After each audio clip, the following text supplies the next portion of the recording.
हृदय सराहत सिए लो नाए।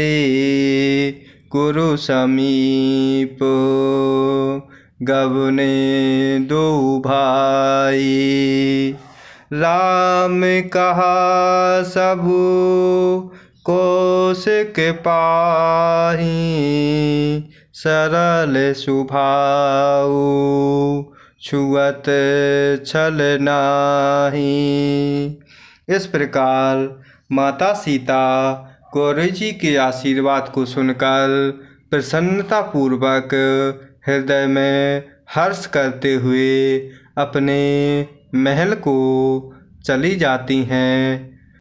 और इस प्रकार यहाँ प्रभु श्री रामचंद्र जी हृदय में सीता जी के सौंदर्य की सराहना करते हुए दोनों भाई अर्थात प्रभु श्री रामचंद्र जी और लक्ष्मण जी गुरु विश्वामित्र जी के पास पहुँचते हैं। और वहाँ श्री रामचंद्र जी प्रभु ने विश्वामित्र जी से सब कुछ कह दिया, क्योंकि उनका यह सरल स्वभाव है, छल तो उन्हें छूता भी नहीं। सुमन पाए मुनि पूजा कीन्ही। पुण्य शेष दुहु भायन दीन्ही।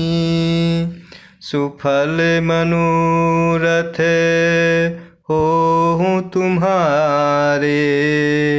राम लखन सुने भय सुखारे। इस प्रकार फूल पाकर विश्वामित्र मुनि जी ने पूजा की और फिर दोनों भाइयों को अर्थात प्रभु श्री रामचंद्र जी को और लक्ष्मण जी को आशीर्वाद देते हैं कि तुम्हारे मनोरथ सफल हों। इस प्रकार के वचन सुनकर प्रभु श्री रामचंद्र जी और लक्ष्मण जी प्रसन्न होते हैं। करी भोजनु मुनि पर ज्ञानी। लगे कहन कछु कथा पुरानी।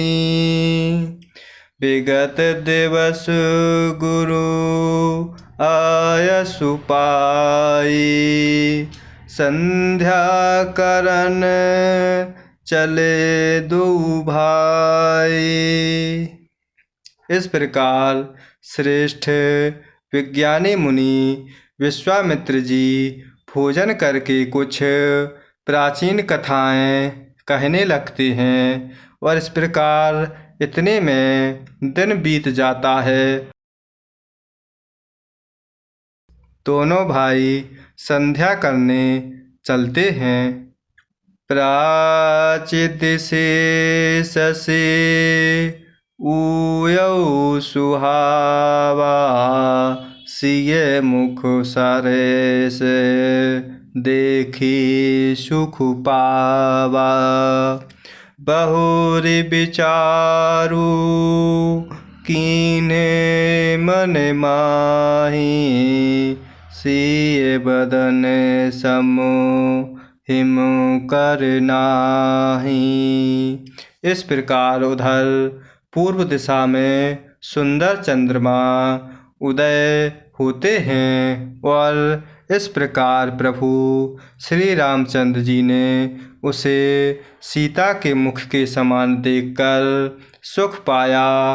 फिर मन में विचार करने लगते हैं कि यह चंद्रमा सीता जी के मुख के समान नहीं है। जन्म सिंधु पुनि बंधु बिसु। दिन मलिन सकलंक। सिय मुख समुता पाव किमी। चंदु बापुरो रंक।